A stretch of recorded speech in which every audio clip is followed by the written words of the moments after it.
If there's a Zoolander 3, can it be a mashup with Night at the Museum? I just think that'd be great.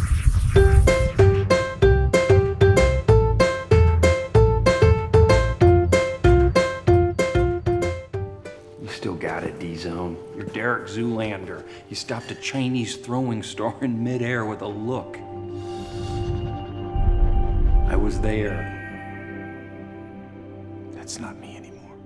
Yes, it is. Hey, flash me that beautiful look. Give me that incredible Magnum. No.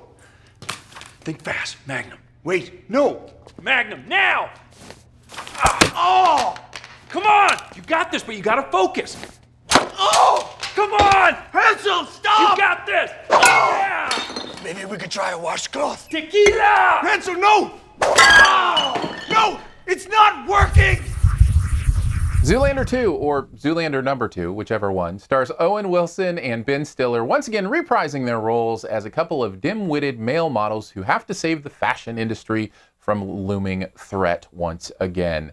This is 15 years down the road from the first Zoolander. Can it still be relevant and still be funny to an audience? Let's check out 5 things you might want to know before you see Zoolander 2. Short answer to the question, no, it doesn't maintain its relevance. It's been 15 years and you can feel it on the screen. I actually think a lot of that has to do with the fact that it's coming out the same weekend as Deadpool, which feels so modern and so fresh in a lot of interesting and new ways.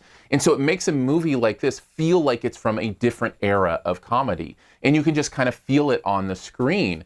It feels as if this movie had come out in 2003 or 2004.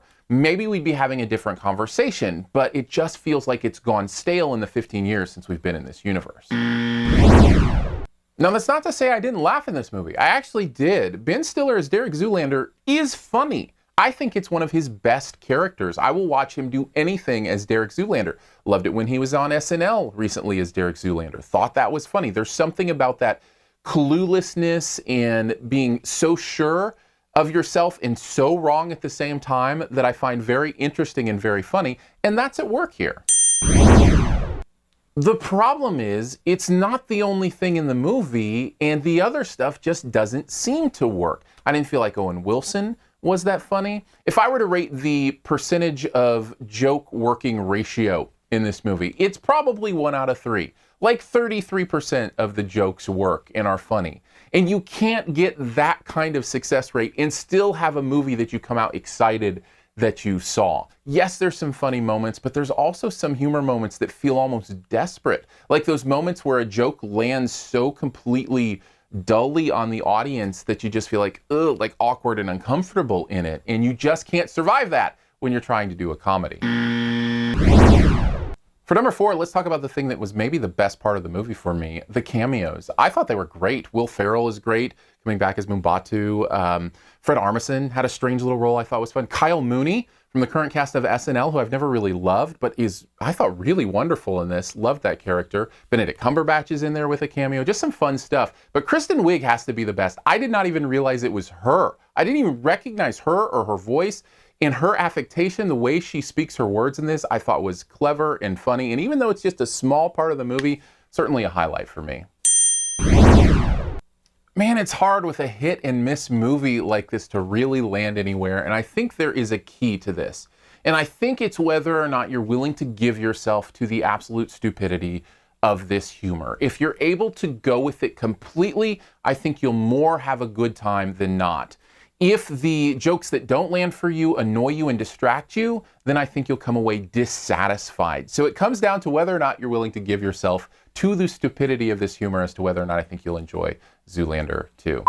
Overall, Zoolander 2, for me, was funny at points. Ben Stiller was funny, some good cameos, but could not overcome the lameness in some of the jokes and some of the concepts that just hasn't aged well over 15 years. I give it a very mediocre C.